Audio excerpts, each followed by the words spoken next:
बोल जयकारा बोल मेरे श्री गुरु महाराज की जय। गुरु ब्रह्मा गुरु विष्णु गुरु साक्षात् परमेश्वर गुरु परब्रह्म स्वामी गुरुदेव महेश्वरा तमेव माता च पिता तमेव बंधु च सखा तमेव विद्या च धर्मं तमेव मम देव देव बंधो चरण सरोज गुरु मंगलाकार जैसे वतन होते हैं भवसागर से पार। गुरु जी के सिमरन मगर से नाश विघ्न अनंत काशे सर्वपरम में यावत है सब संत आप प्रकटे जब तुम्हें जीव का निस्तार में शब्द ना बनाए सुंदर जीव का को तारने अमरता और दीनता से भेंट सतगुरु लीजिए मैं हूँ शरणागत तुम्हारो दास अपना कीजिए। बोलो जयकारा बोल मेरे श्री गुरु महाराज की जय। बोल साचे दरबार की जय। हे मालिक तैयार रखना हे मालिक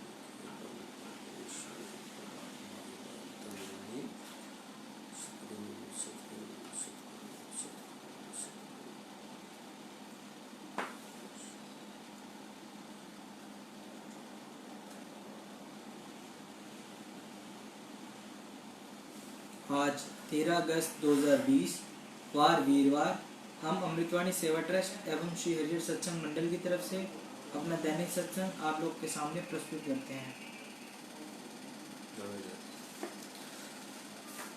अमृत वचन। तुम समझते हो कि संबंधियों का तुम्हारे साथ मोह है, परंतु गलत समझते हो। इनका मोह तो स्वार्थ से है। जब स्वार्थ पूर्ण नहीं होगा तो एक क्षण में ही तुम्हें भूल जाएंगे। देखो आज के ऊपर ये बात बिल्कुल परफेक्ट बैठती है। 60 साल पहले भी जब ये किताब सत्संग की ये किताब लिखी गई थी, अमृत लिखे गए थे, तब भी ये बात कितनी परफेक्ट बैठती थी कि जो तुम समझते हो कि संबंधियों का तुम्हारे साथ मोह है, परंतु गलत हो। इनका मोह तो स्वार्थ से है। जब स्वार्थ पूर्ण नहीं होगा तो एक आज अमीर आदमी को अपने रिश्तेदार लोग मानते हैं, चाहे दूर का ही हो। कामयाब आदमी को रिश्तेदार मानते हैं, जो थोड़ा बहुत गरीब है उसको रिश्तेदार ही नहीं कोई मानता। उसको कहते हैं कि ऐसे ही है हमारा कुछ सगे। मैंने खुद देखा है, जो थोड़ा सा अमीर होता है, सगे भाई बहन, उनको लोग अपना पहचानते भी नहीं है। और जो है उनसे, क्योंकि उनको पता है इन्होंने किसी ने काम आना नहीं है। और अमीर आदमी होगा, उसके साथ क्या प्यार की पींगे होंगी। उसको बड़ा भाई, धर्म भाई, पता नहीं क्या क्या करते के बना के जो है इंसान अपने साथ रखता है। दोस्ती तो चलो ले ठीक है, मगर जो है ओवर रिएक्ट करते हैं लोग जो अमीर आदमी के साथ। तो इसलिए समझते हो कि संबंधी तुम्हारे साथ हैं, तो सब दिखता ही है आपको, और आप रोज बरतते ही हैं। संबंधियों को भी बरतते हैं और दोस्तों को भी बरतते हैं। मृत्यु उपरांत मेरे संबंधी मेरे लिए मेरी पूंजी में से कुछ करेंगे, तुम यह विचार छोड़ दो। अभी अपने हाथों से ही कुछ परमार्थ कार्य करना है तो कर लो, नहीं तो तुम्हारे बाद तुम्हारे लिए दूसरे भी कुछ नहीं करेंगे।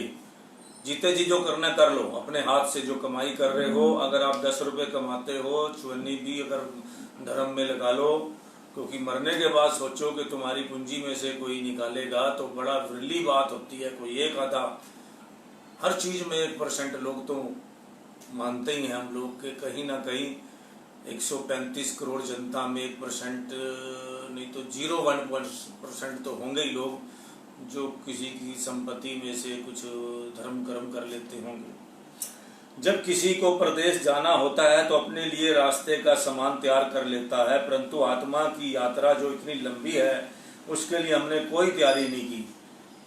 उस यात्रा के लिए हमें नाम, सेवा और भक्ति का सामान साथ लेना चाहिए। जब भी मैं सत्य वचन पढ़ता हूँ, मुझे आपका तो ख्याल आता नहीं कि मैं सत्संग कर रहा हूँ, मुझे अपना ख्याल आ जाता है। क्योंकि मुझे ऐसा लगता है कि ये जितना भी संसार में हम जो खा रहे हैं, पी रहे हैं, ये सब कुछ कर रहे हैं, आंखों से कुछ पिक्चरें देख रहे हैं, समझोगे, कानों मुंह से कुछ खा रहे हैं, ये सब शारीरिक इस शरीर के, इस इंद्रियों को खुश कर रहे हैं। साथ तो जाने का सामान इकट्ठा जब मुझे भी लगता है कि वो सामान तो साथ जाने का इकट्ठा किया नहीं।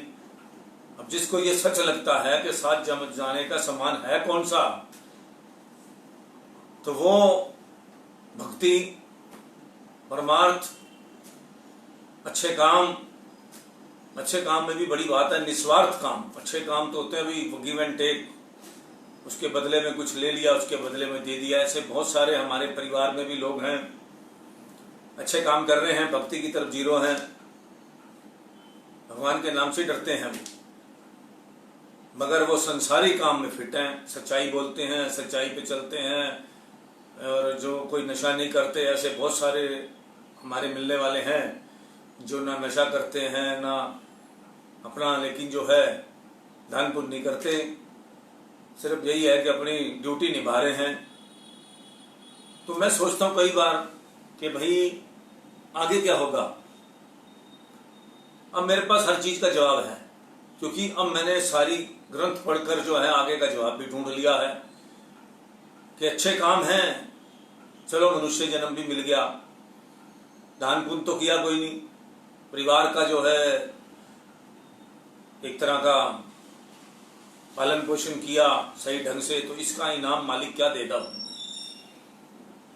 तो किसी जून में डाल देगा, अच्छे वाले में, जैसे एल्सेशियन कुत्ता या ये वो जो बड़े बड़ी घर में लोग पालते हैं, करोड़पति घर में, क्योंकि नाम जपा नहीं, दान किया नहीं, पुरुषार्थ किया नहीं, और जो है वो क्या होगा फिर?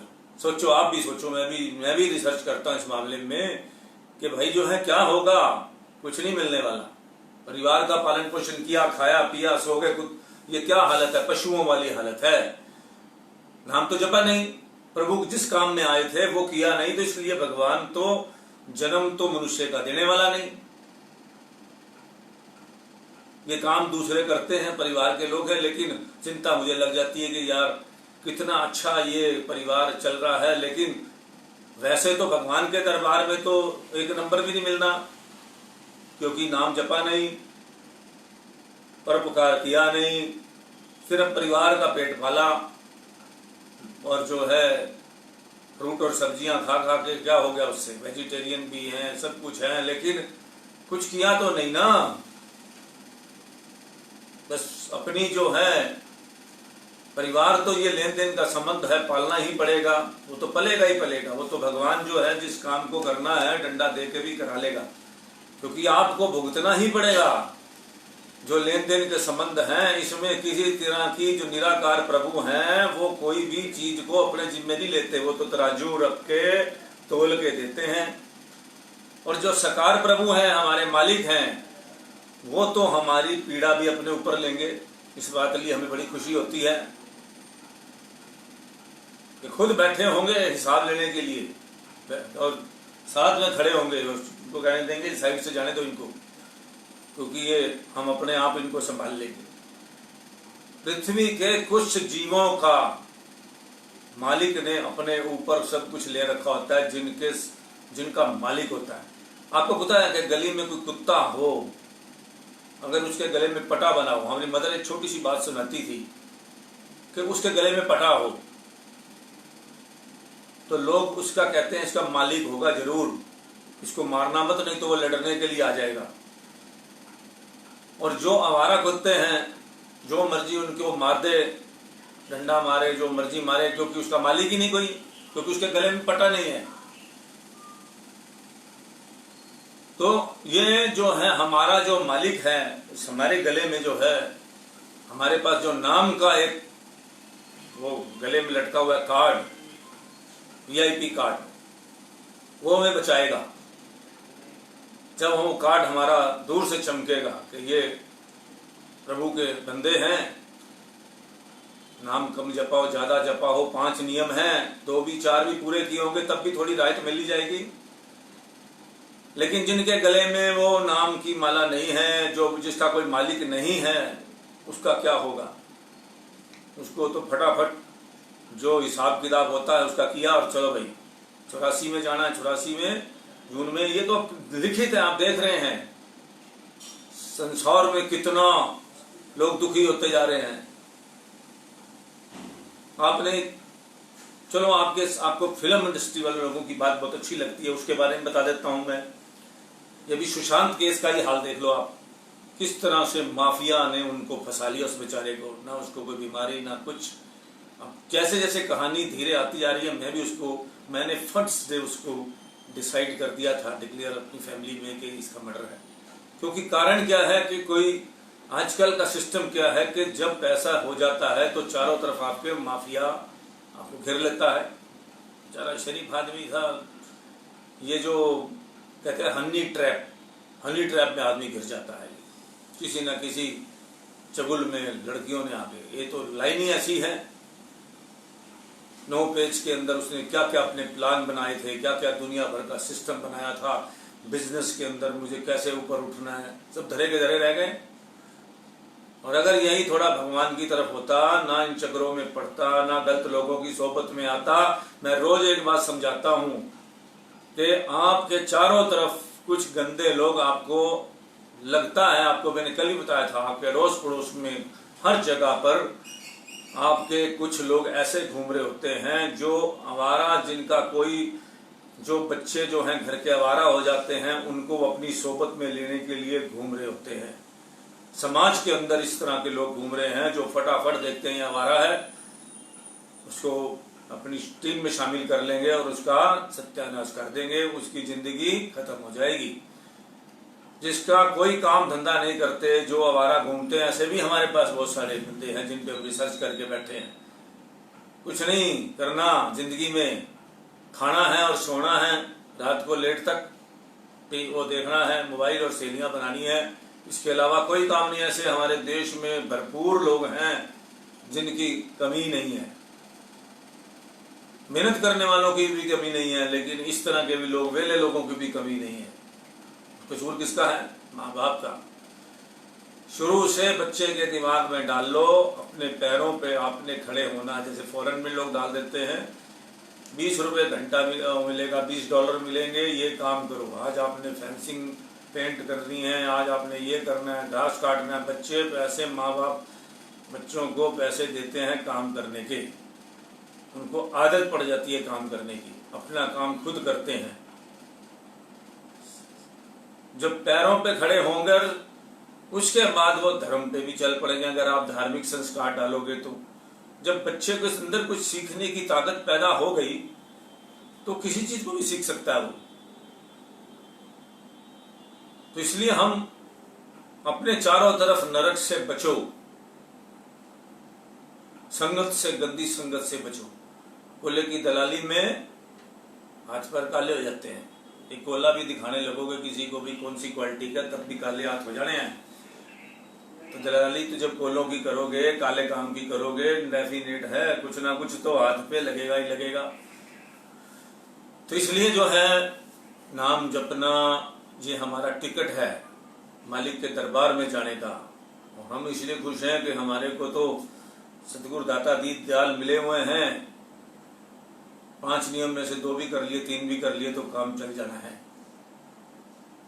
क्लास से तो बदलेंगे। और जो संसार का, जिनका कोई भी गुरु नहीं है, जिनका कोई भी इष्ट देव नहीं है, उनका तो हाल क्या होना है।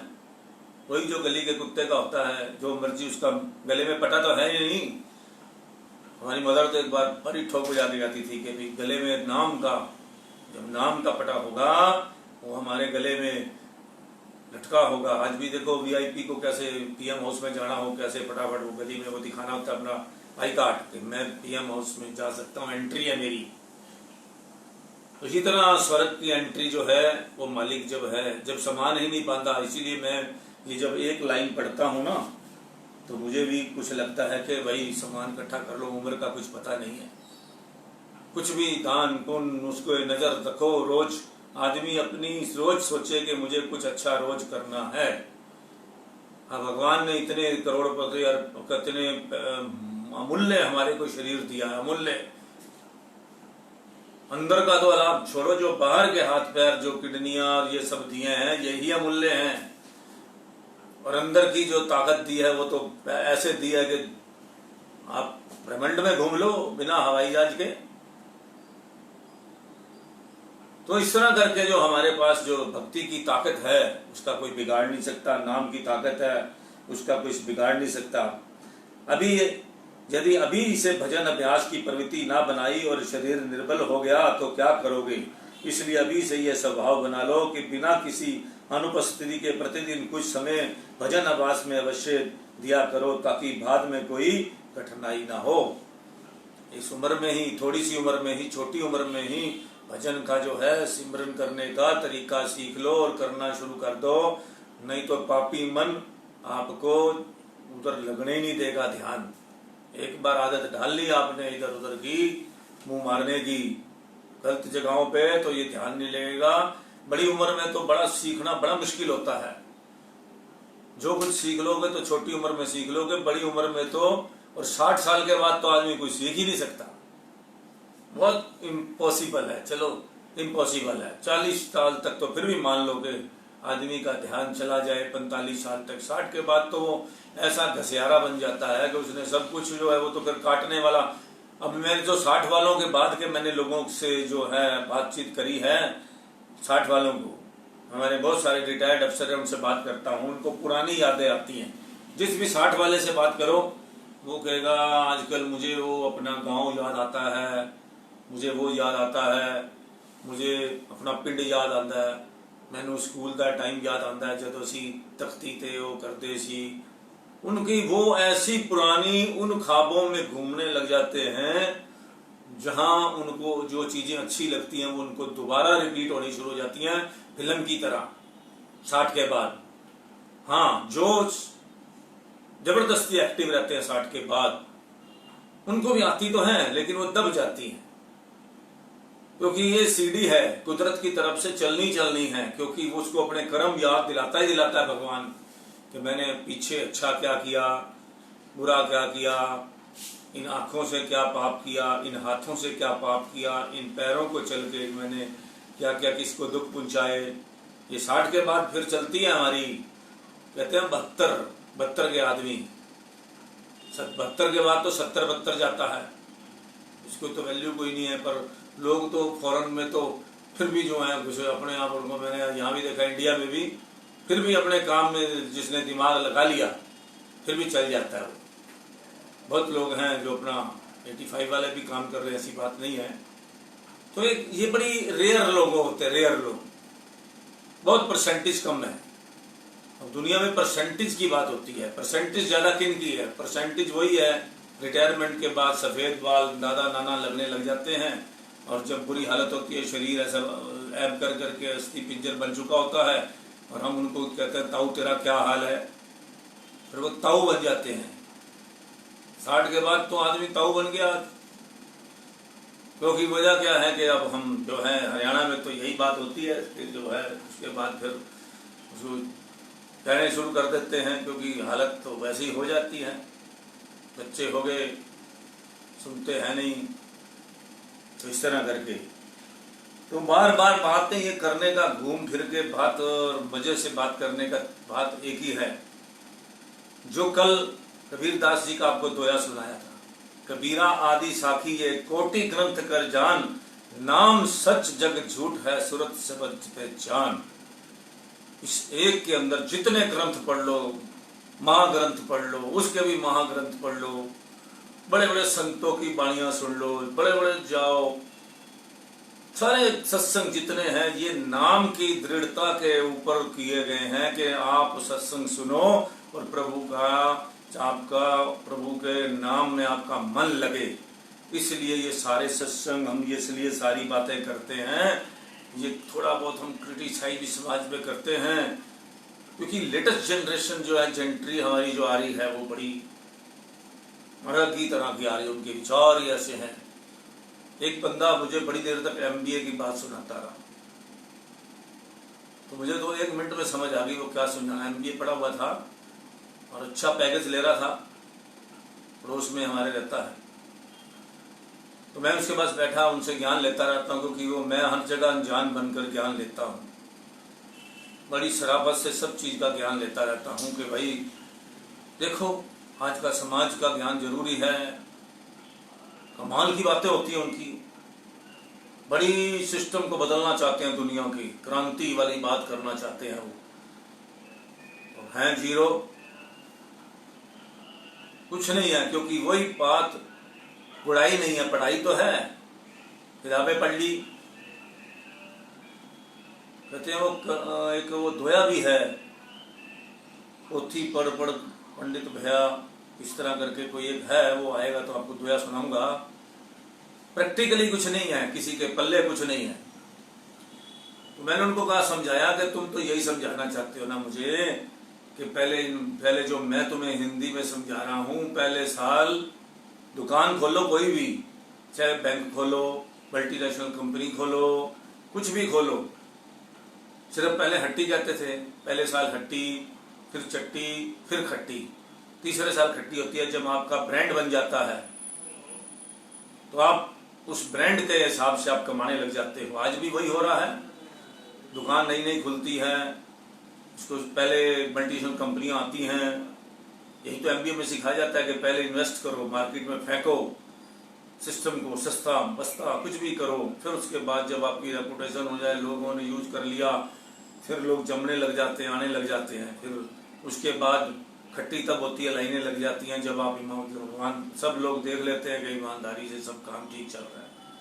इसी तरह संतों का सिस्टम भी ऐसा ही होता है, कोई पहली क्लास के आते हैं, कोई दूसरी क्लास के आते हैं, कोई तीसरी क्लास के आते हैं।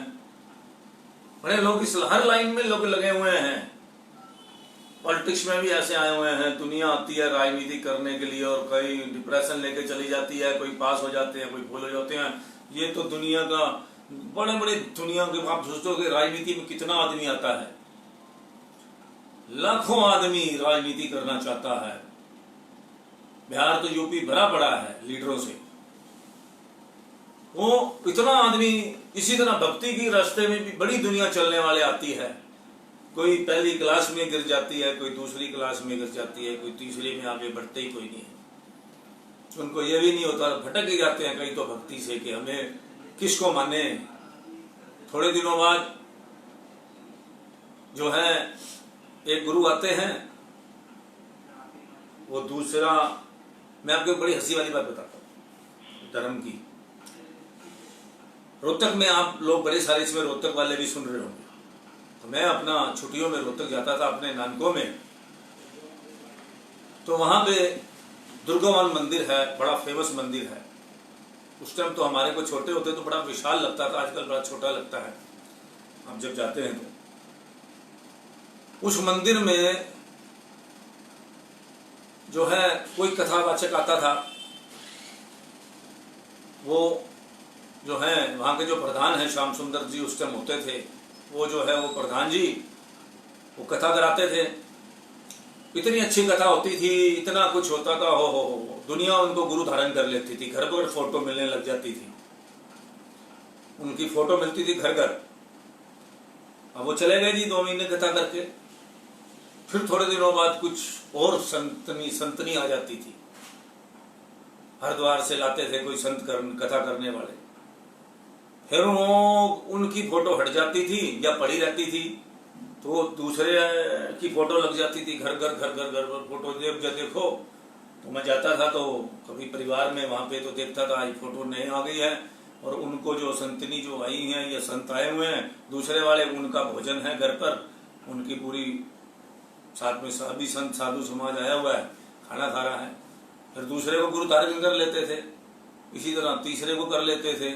फिर वहाँ एक शमशान घाट के पास एक जगह है, वहां पे कथा होती थी, कहते थे मसानों में कथा हो रही है जी, फलाना संत आया है, बड़े पहुंचे हुए संत थे वो, मैं भी सुनने गया था एक बार अपनी नानी के साथ। तो वो संत भी जो है कोई प्रॉपर एक आदमी को गुरु बनाता ही नहीं था, कोई चेला होता था। स्वामी जो है बड़े उस रोहतक के सबसे ज्यादा जो स्वामी, उन्हीं को एक प्रभुतानंद आए थे, उमा भारती जी आई, एक ये वाली नहीं शायद दूसरी थी वो। इसी तरह करके जो कितने मेरे टाइम के अंदर कितने जो है स्वामी गुरुचरण दास जी का और लक्ष्मण जति जी का जो है बड़ा वहां पे रोहतक में बहुत ज्यादा उनका वो बड़ा लंबा रहा। और गुरुस्वामी गुरुचरण दास जी एक बड़े सच्चे और उच्च पदवी के संत थे। पूरा रोहतक जो है उनके घर में गुरुचरण स्वामी गुरुचरण दास जी का चेला बढ़ गया। तो लोग सिस्टम बदलते रहते थे, और गुरु अब दूसरे आए तो दूसरा सुन लिया।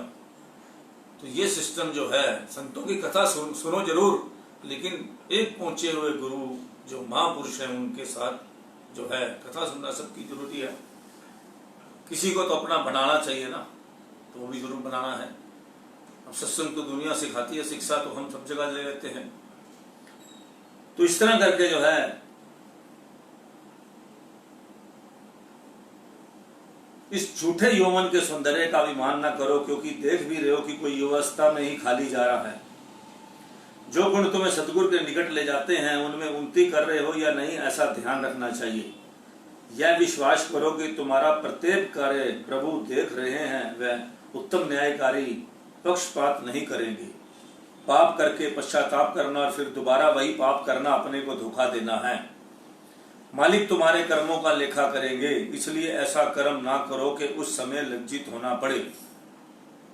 आप कई बार पकड़े, कोई आदमी बुरा काम करते हुए पकड़ा जाता है, थाने में उसको पकड़ के ले जाते हैं, पुलिस वाले उसको मारते हैं, पीटते हैं, उसको कहते हैं, वो हाथ जोड़ता है, छोड़ दो भाई, उसकी अप्रोच भी आती है, फिर उसको छोड़ दिया जाता है। उसको कहा जाता है कि आज के बाद तुम ये काम नहीं करोगे, लिखो यहाँ पे, लिखता है, उसको नाक की लकीर घिसवाते हैं, हमने तो यही देखा है। उसके बाद वो फिर पकड़ा जाता है, फिर उसको डबल मार पड़ती है। तो एक काम को आप भगवान के दरबार में तो ये काम नहीं चलेगा। यहाँ तो संसार में तो दोबारा भी छूट जाता है आदमी, प्रतिबारा भी छूट जाता है, लेकिन प्रभु नहीं छोड़ते। वो बड़ी शक्ति है, निराकार प्रभुओं की बहुत शक्ति है। अगर वहां पे तो बिल्कुल एक बार पछतावा कर दिया और आपने काम छोड़ दिया और फिर उसको पकड़ लिया तो दंडित तो होना ही पड़ेगा। कई लोग क्या करते हैं, शराब मीट अंडा छोड़ के आते हैं बड़े बड़े धर्म स्थलों पर जाकर। तो आप सोचो, और फिर आप उनको पक्का निश्चय करके संकल्प करके आप छोड़ के आ जाते हो, उसके बाद फिर आप शुरू कर देते हो, तो उसका दंड तो मिलेगा ही ना। फिर लोग दुखी होने लग जाते हैं, फिर उनको दोबारा, जैसे डॉक्टर के पास जाते हो, पछतावा कराते हो कि मेरा पेट खराब हुआ था जी, आज के बाद ये मेरा इस चीज से खराब होता है, मैं दोबारा नहीं खाऊंगा। फिर वो जो है खा लेते हो मजबूरी में या कैसे भी खा लेते हो, फिर आपको वो प्रॉब्लम फिर शुरू हो जाती है। फिर डॉक्टर जो है वो पैसे भी लेता है, इंजेक्शन भी लगते हैं, डबल काम होता है। तो इसी तरह करके भगवान के नियम भी यही है, सिस्टम यही है कि पछतावा अगर आपने एक बार किसी माता के आगे जाके, या तो मनते मानो मत, इन चीजों में पढ़ो मत किसी चीज में, और नहीं तो जिस देवी देवता के आपने काम किया है, जिसके आगे जाके ये बातें कही हैं, वो तो फिर नहीं मानोगे उनकी बात, उनके आगे छोड़ के आए हो तो वो तो फिर डंडे से मनवा लेंगे। तो इसलिए मन में पहले भक्ति धारण करो और फिर मजबूती के साथ उस काम को ना करने का प्रण करो।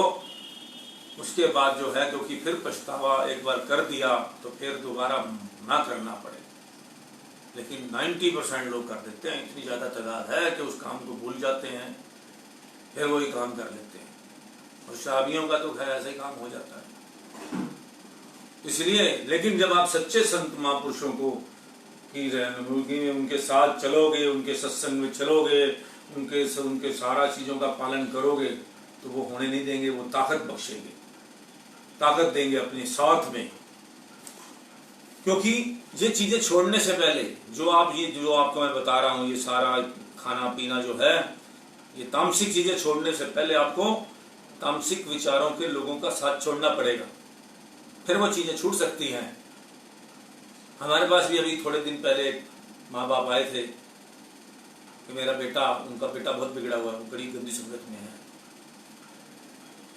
सब उपाय कर लिए उन्होंने, वो एक ही बात मुझे कह गए कि संगत नहीं छूटेगी, तो ये जब तक वो इसको जो घर से बुलाने आ जाते हैं, जब तक वो नहीं खत्म होगा तो सिस्टम नहीं बदलेगा।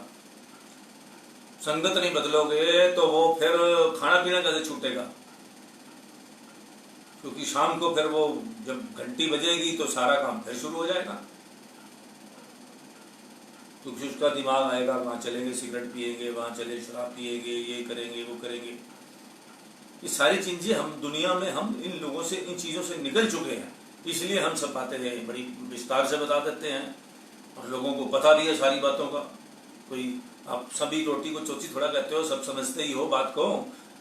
तो इसलिए मैं तो सिर्फ एक प्रैक्टिकल अपना जो है आज के टाइम का वो उदाहरण देता हूँ कि इंसान को शायद भूल गया हो तो याद आ जाए। तो मालिक तुम्हारे कर्मों का लेखा जोखा करेंगे, ऐसा कर्म ना करो कि उस समय लज्जित होना पड़े। कोई काम ऐसा मत करो कि जब प्रभु की आंखों में आप आंख मिला के बात ना कर सको। अगर आप समाज में, संसार में, भौतिक संसार में भी अगर आप भगवान से आंख मिलाकर उस काम को कर सकते हो तो आगे भी मिला लेना। फिर अगर आप भगवान को कहोगे मैं तो ये काम बिल्कुल ठीक कर रहा हूं, बिल्कुल जायज है, तो मालिक जो है वो फिर ठीक है। आगे कोई काम ऐसा ना करो जिससे क्या है आगे मालिक के दरबार में जाकर उसको लज्जित होना पड़े। भाई वो काम हमें जैसे पता है कि यह काम गलत है और फिर भी हम कर रहे हैं तो डबल नुकसान है ना। एक तो अनजाने में होता है, एक होता जानकर होता है कि मन कह रहा है कि ये काम गलत है, इसको नहीं करना, और फिर भी हम कर रहे हैं। चलो कईयों की तो थोड़ी बहुत मजबूरी हो सकती है उस काम को करने की, लेकिन वो जब जिनकी मजबूरी होती है वो भी भगवान से परमिशन ले लेते हैं कि हमारी मजबूरी है जी, वो भगवान से बात कर लेते हैं। कहीं ना कहीं हो सकता है मजबूरी हो, समाज में कुछ ना कुछ ऐसे टाइम समय आ जाते हैं, कोई बचपन में, कोई जवानी में, कहीं ऐसी जगह कि आदमी फंसा होता है, उस टाइम लोग इलाज के अंदर वो मजबूरी में नहीं कर पाता, वो कर जाता है वो ऐसा गलत काम। तो ऐसा हो तो मालिक से जो है दोबारा उससे पश्चाताप कर कर उससे जो है माफी मांग लेनी चाहिए। दिल करो साफ तो मालिक करे माफ। हमारे अवगुण ही हमारे लिए नरक आदि की लकड़ियां हैं, इन्हें यहाँ समाप्त करना चाहिए। हम स्वयं से अन्याय करते हैं जब भक्ति को माया पर निछोवर करते हैं। आलसी और भोगी मत बनो, परंतु पुरुषार्थी अनंत योगी बनो। बुद्धिमान उसे समझो जो सद्गुरु के आगे अनजान बनकर रहता है। अपने धर्म के लिए कष्ट सहन कर लोगे तो प्रसन्नता प्राप्त होगी। वह झोपड़ी भी महल से अच्छी है जहाँ पर प्रभु नाम का बसेरा है। जिसके मन में संसारिक अधिकारों का अभिमान भरा हुआ है वह मालिक के द्वार पर सुशोभित नहीं होता। उस जगह तो नम्रता, धैर्य और सहनशीलता वाला ही सुशोभित होता है। पर जयकारा बोल मेरी श्री गुरु महाराज की जय। तो आज का हमारा ये शांति वचन जो है अमृतवाणी। अब एक कथा है भर्तृहरि जी और मन। भक्त भर्तृहरि जी राजा भर्तृहरि हुए हैं, बहुत विद्वान राजा हुए हैं। ये आपको अनंत सिंह सुनाएगा।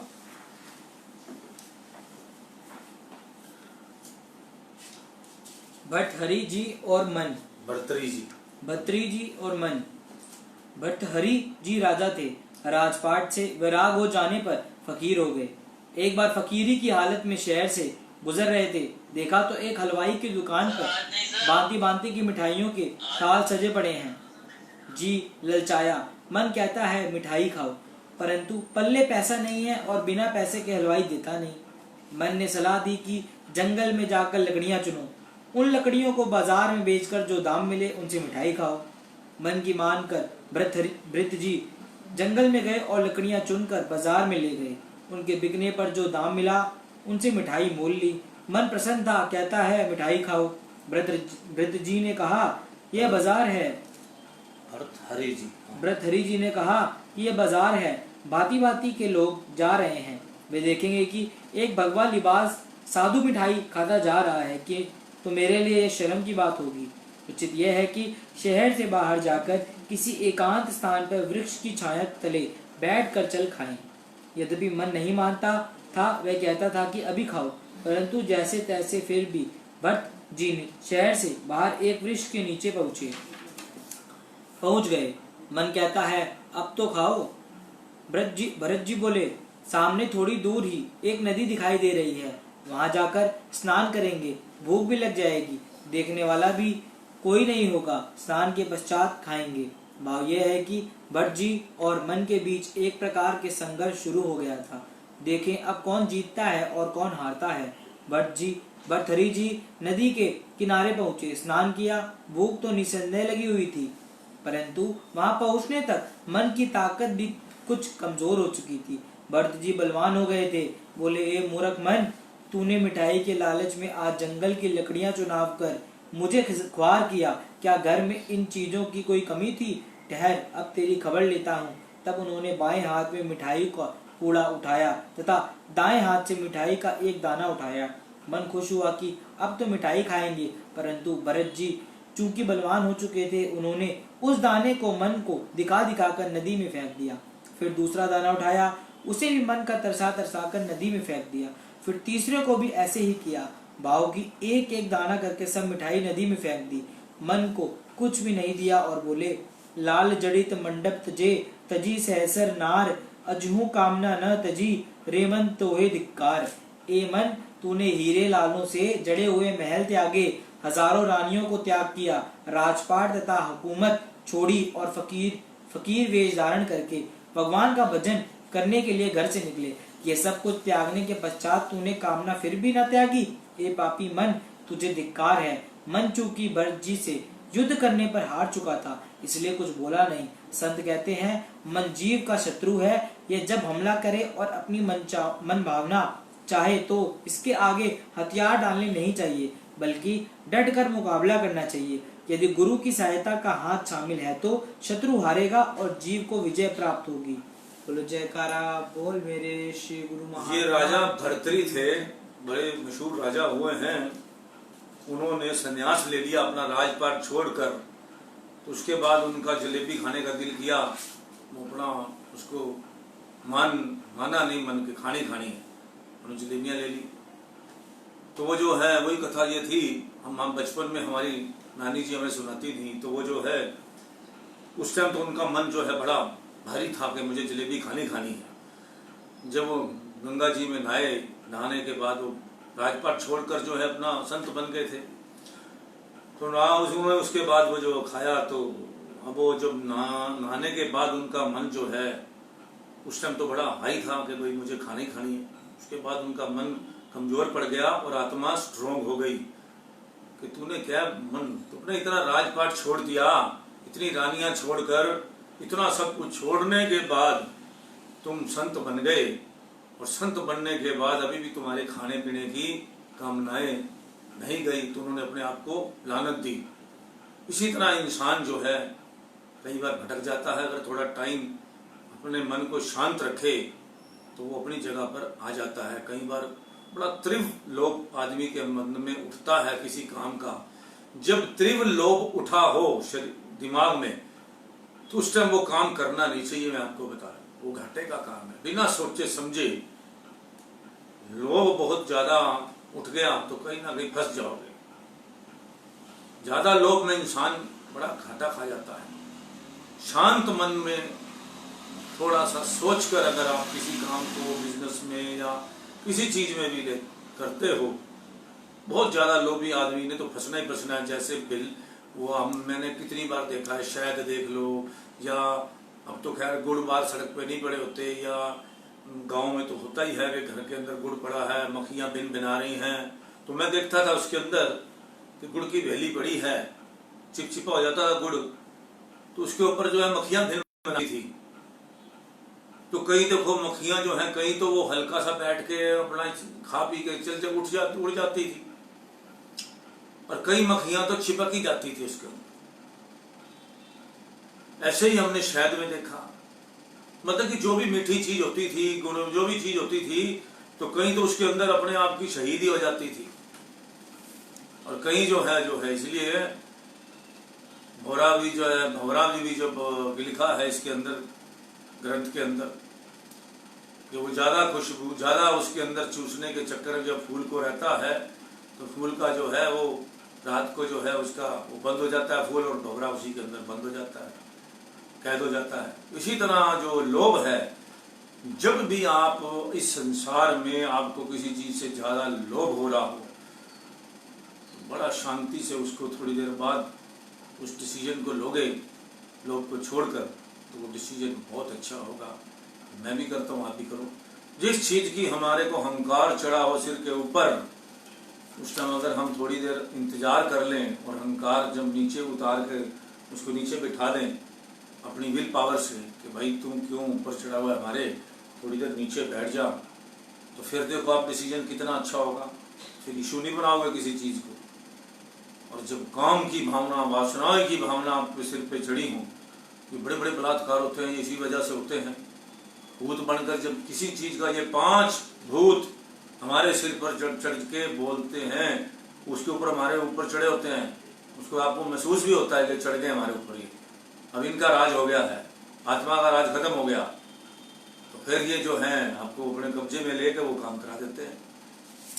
तो इसीलिए काम, क्रोध, मोह, लोभ, अहंकार, मोह में आदमी देखो कैसे पागल हो जाता है। हम भी मोह करते हैं, सभी करते हैं, अपने बच्चों से करते हैं, अपने परिवार से करते हैं। तो मोह का फर्क होता है। जब मोह का आध्यक्षता हो जाती है, फिर देखा करो आप, इतना भारी भयंकर सिस्टम हो जाता है। फिर जब थोड़ा सा नीचे हो जाता है मोह का, फिर आदमी जब विचारमान हो जाता है, विचार में आ जाता है, जब इन 5 का सिस्टम थोड़ा डाउन हो जाता है और फिर आदमी का अंदर की जो है आत्मा विचारमान होकर उनको समझाती है, तब उसको समझ आ जाती है कि भाई ये दुनिया आना जाना है और जो है संसार का सिस्टम बना हुआ है आने जाने का, तो इसलिए मोह मत करो। तो इस तरह करके इंसान फिर बच जाता है। जो भी एक बात सीख लो, जब इन 5 चीजों का आपके ऊपर चढ़ी हो, इस पे ईर्ष्या, द्वेष, ये वो, आज के टाइम में सबसे ज्यादा जो एक सब एजेंसी है वो ज्यादा काम कर रही है, वो है ईर्ष्या।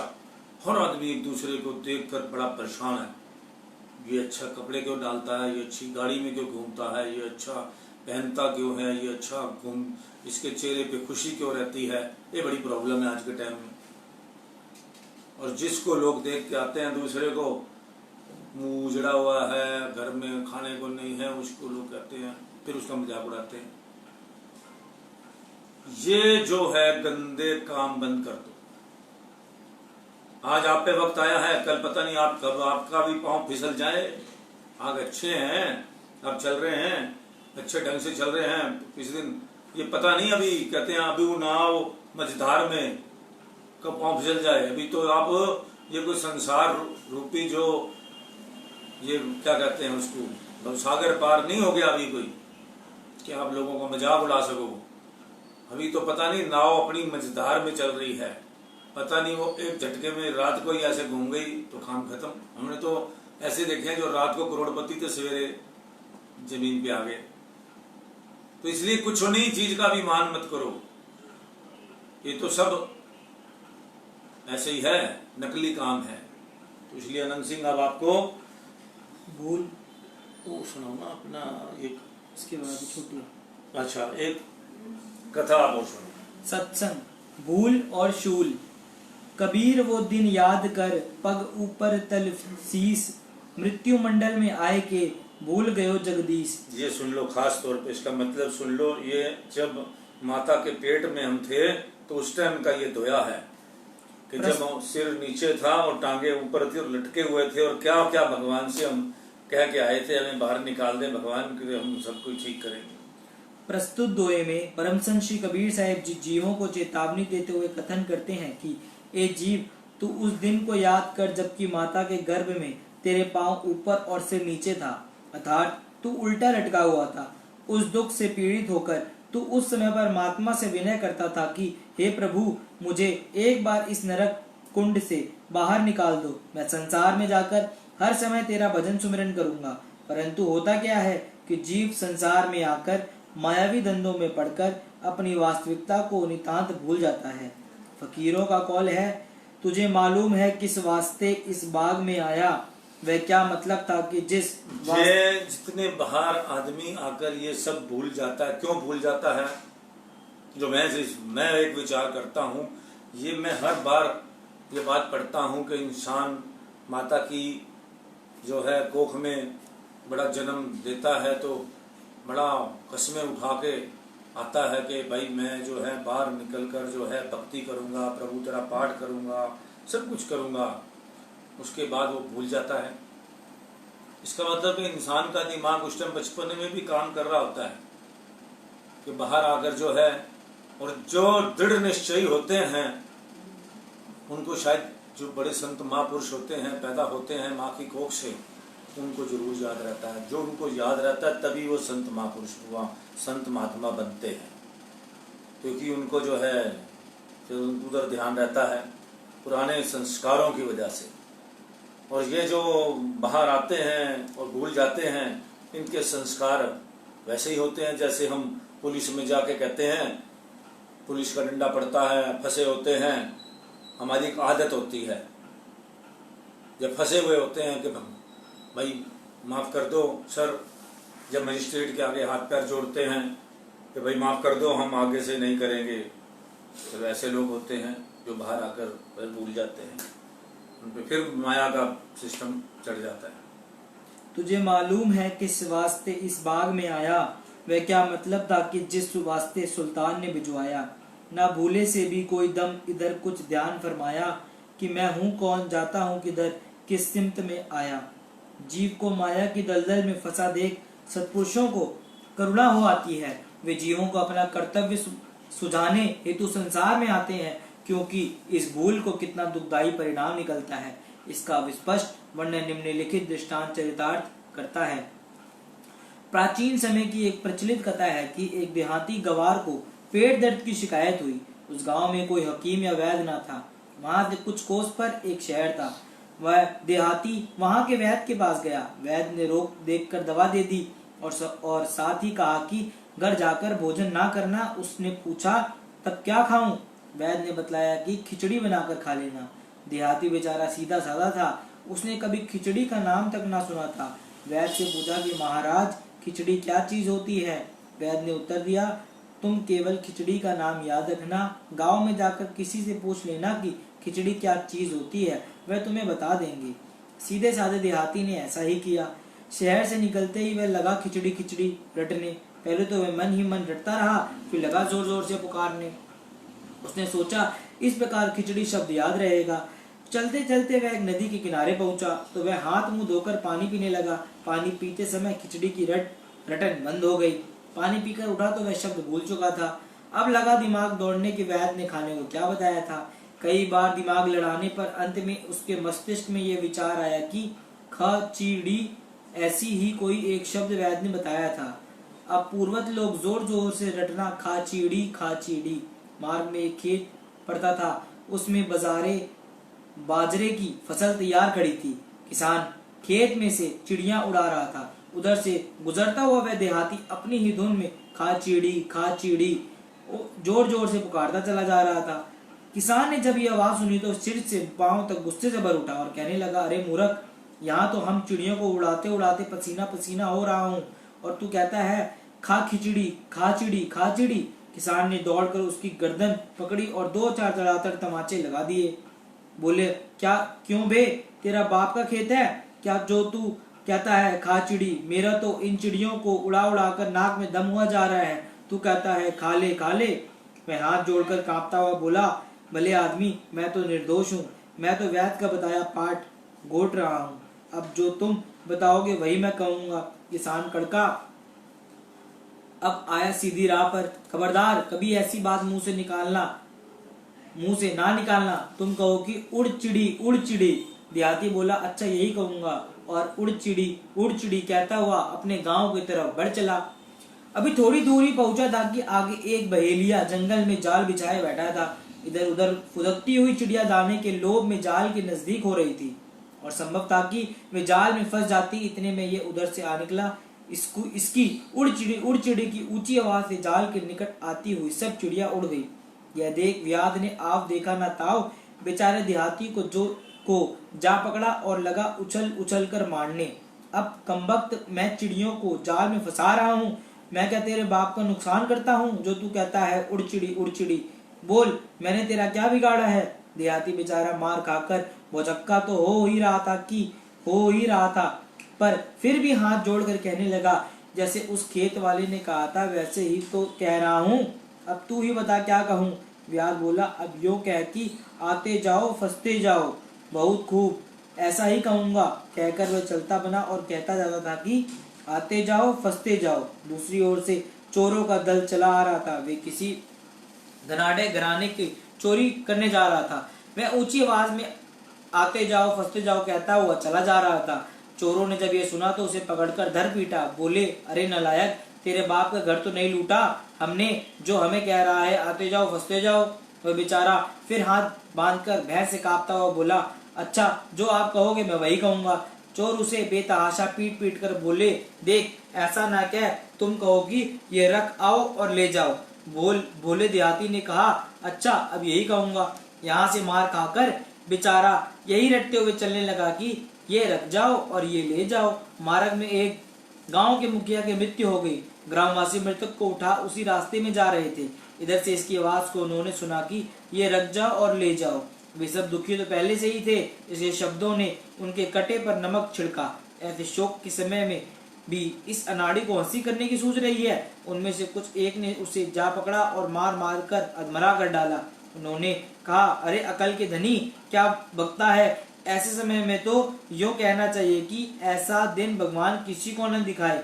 देहाती गिड़गिड़ाया, बोला, मुझे मत मारो, मैं निर्दोष हूँ, जैसा तुम कहते हो वैसा ही कहूंगा।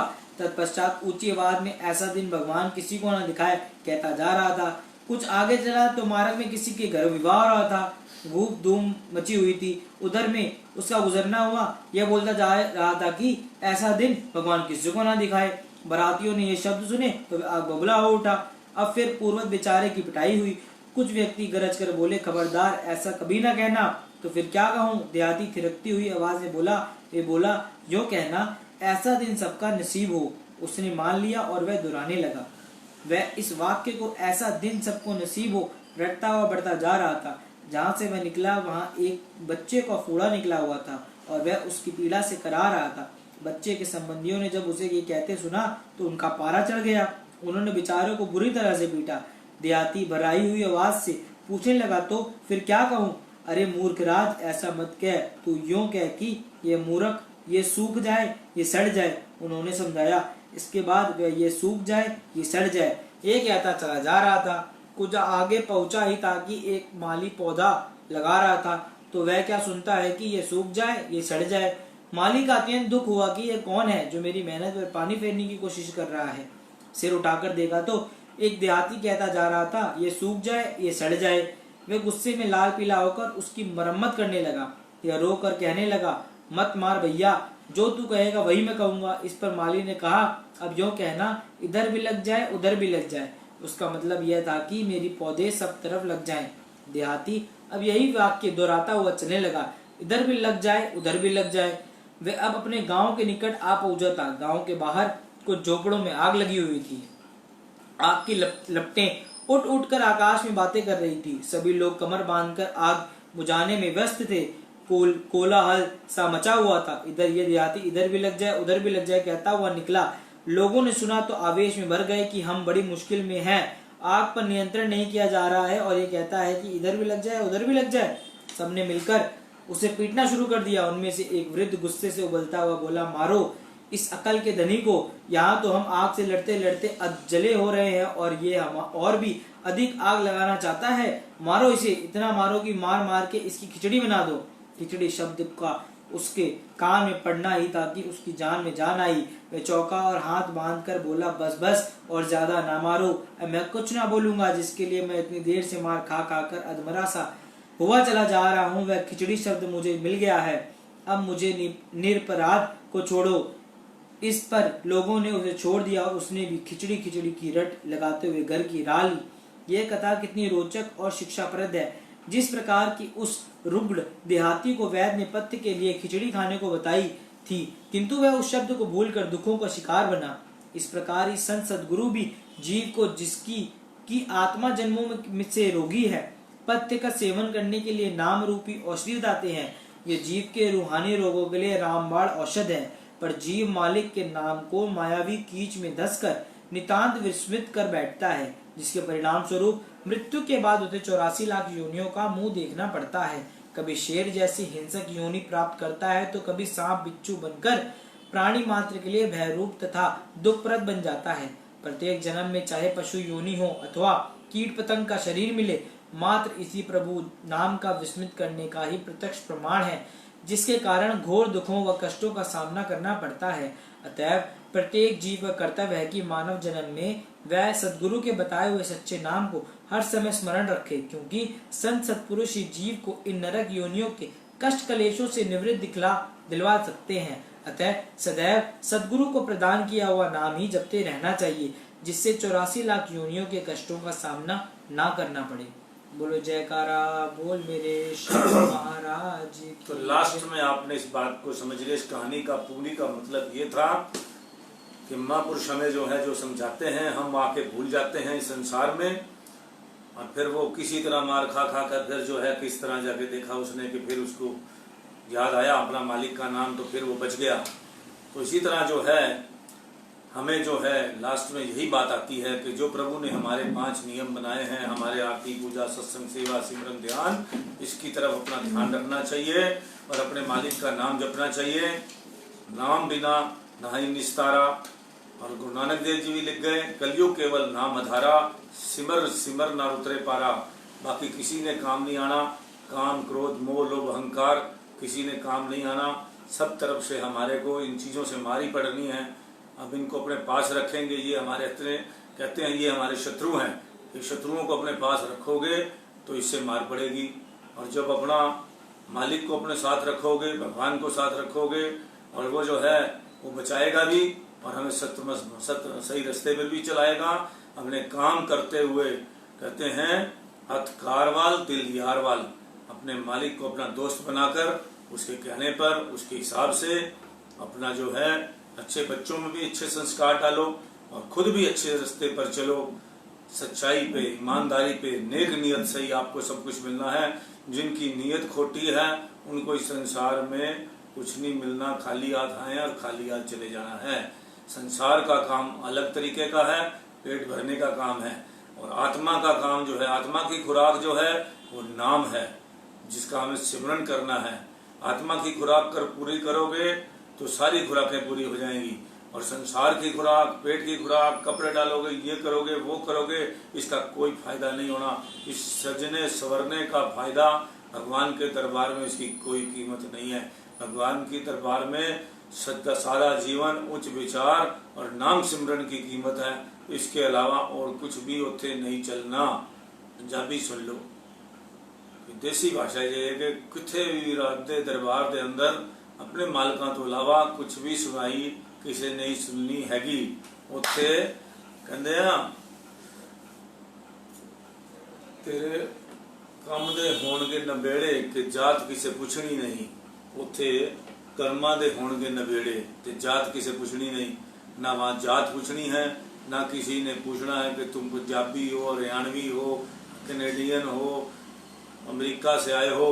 वहाँ तो सबका एक ही रास्ता है, एक ही जबान है। वहाँ जाके उसी जबान में बोलते हैं जो हमारी वहाँ की लैंग्वेज है, वो मालिक वहीं सिखा के वो सब सीखे हुए हैं। उसके अंदर हमारी वो सिस्टम चलता रहता है।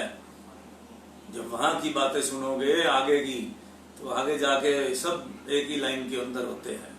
जैसे आप देखते हैं गुरुद्वारे में, चाहे कोई गोरा आए, काला आए, पीला आए, सब एक लाइन में बैठ के जो लंगर खाते हैं। इसी तरह भगवान के दरबार में भी सबने एक लाइन में अपने कर्मों का हिसाब पूरा करना है। सबका एक ही भाषा है, एक ही रूप है, एक ही रंग है, सब कुछ अंदर से जब एक है, एक ओंकार सतगुरु प्रसाद। तो वही बात है कि मालिक का नाम एक है, वही जाप सब कर रहे हैं। उसी जाप को मालिक ने हमें दे रखा जपने के लिए, उसको जपो। राम बने कभी कृष्ण बने कभी नानक रूप बनाए हैं, अभी तो मेरे सतगुरु प्यारे संत रूप धर आए हैं। तो कभी राम बने, चाहे राम को, चाहे हमने कल कृष्ण जी का जन्म मनाया, परशुराम जी का मनाया। अभी हमारे पास एक कथा और भी बकाया थी, पर हमारा अब टाइम हो गया है। नहीं तो मैं आपको एक रामचंद्र और कृष्णचंद्र जी की एक कथा सुनाता आपके लिए, जो है तो छोटी सी 5 मिनट है, तो कोई नहीं, मैं आपको सुनाता हूँ। जो है मन में बात ना रह जाए तो काम, अच्छे काम को तो आदमी को कर ही लेना चाहिए। गुरबाणी का कथन है, दीन दयाल दमोदर रहियो जियो, कोटि जना कर सेव लाइए जियो, भक्त वछलू तेरा बिरदु रखवाया जियो, पूर्ण सबनी जाई जियो। तो ये अभी और भी लंबा है, लेकिन गुरुवाणी जी का कथन है, लेकिन मैं आपको अर्थ समझाऊंगा इसका। हे मेरे दीना बंधु प्रभु, तुम्हें अपनी असीम कृपा से करोड़ों लोगों को संत सेवा का मार्ग दर्शाकर उन्हें पावन किया है, ये गुरुवाणी में लिखा है। इसलिए तो भक्त वत्सल तुम्हें कहा गया है। जहां भी भक्त ने मुझे तुम्हें पुकारा, तुम्हें झट विरद संभारा, तो सब जगह व्यापक है। मुझे संतों की चरण सेवा बख्श दी, मैं आप पर बलिहार जाता हूँ। उन संतों की चरण धूल बनकर सेवा कमाऊं। पंडित वेद और ग्रंथों में तुम्हें खोजते हैं, वैरागी तीर्थ पर स्नान एवं भ्रमण करते हैं, कोई कीर्तन भजन गाकर तुम्हें रिझाते हैं। तेरा नाम ही निर्भय पद है, उसी नाम की कमाई में लगा रहूं। मेरे प्रभु कृपा करके गुरु से मिला दिया, उसके पावन चरणों की सेवा में सब भ्रम संशय दूर कर हो गए। सदगुरु ने जन्म जन्मों की मनोकामना को पूर्ण कर दिया है। जिसने भी नाम की प्राप्ति कर ली है वह धनवान है, जिसने प्रभु सिमरन में चित्त लगाया वही सौभाग्यशाली है। जिसे सदगुरु मिल गए, उनके पूर्व पुण्य फलीभूत हुए, वह सहज ही सुख में समा गए, अर्थात उसने ही सारे सुखों का खजाना पा लिया।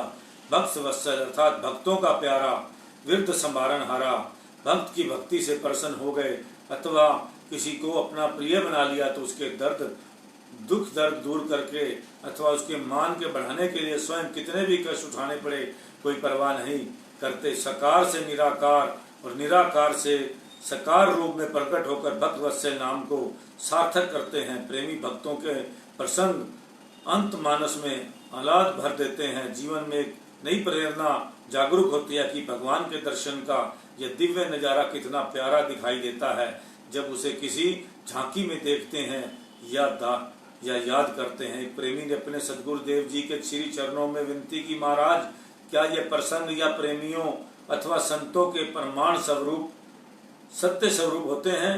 श्री वचन हुए कि अपने अंतर में झांक कर देखो। किसी प्रेमी ने सदगुरुओं से पूछा कि क्या ये सारी बातें सच होती हैं? श्री वचन हुए कि अपने अंतर में झांक कर देखो, कभी भाव बेहाल होकर भगवान को पुकार कर देखो। जिस रूप में तुम्हें अपना बनाओगे उसी रूप में साथ पाओगे। उसने विनय की, प्रभु हम तो आपके रूप को भगवान मानते हैं, यदि हम अपनी करनी से आपकी लीला देखना चाहें तो नहीं देख सकते। अपनी कृपा से एक बार कोई ऐसा रूप दिखा दो जो विश्वास और श्रद्धा को बढ़ाए। श्री वचन हुए कि हम स्वयं तुम्हारी विश्वास श्रद्धा से बंधे हैं, तुम जैसा चाहोगे वैसा पाओगे। वह प्रेमी भगवान श्री कृष्ण की रास लीला के दृश्य को आंखों में बसा उसी मूर्ति को आगे रखकर सदगुरु महाराज जी से कहता, प्रभु इसी रूप में दर्शन दो। उसने उठते बैठते सोते जागते यही विचार मन में सजाए रखा। जन्माष्टमी के दिन आधी रात को जब सब मंदिरों में घंटे घड़ियाल भगवान श्री कृष्ण के जन्म के बज रहे थे और इस प्रेमी के कमरे में जहाँ श्री सदगुरुदेव जी को श्री छवि विराजमान थी, वह दिव्य आलोक में कृष्ण और सखियों का रासमंडल शोभामान था। जहाँ भगवान श्री कृष्ण की मूर्ति रखी हुई थी वहाँ श्री सदगुरुदेव महाराज जी की श्री छवि थी। इसी प्रकार कभी वह श्री छवि इधर आ जाती तो कभी वह श्री छवि। एक अलौकिक आनंद में डूबकर वह श्री दर्शन में मगन, कुछ समझ ना सका। एक आवाज से सब कुछ अदृश्य हो गया कि योग माया से सब कुछ भूल जाओगे, जो कुछ पाना है अपने इष्ट में पाओ। वह प्रेमी श्री गुरुदेव महाराज जी के चरणों में कुछ विनय करने लगा तो पहले ही सकेत हुआ, मौन रहो।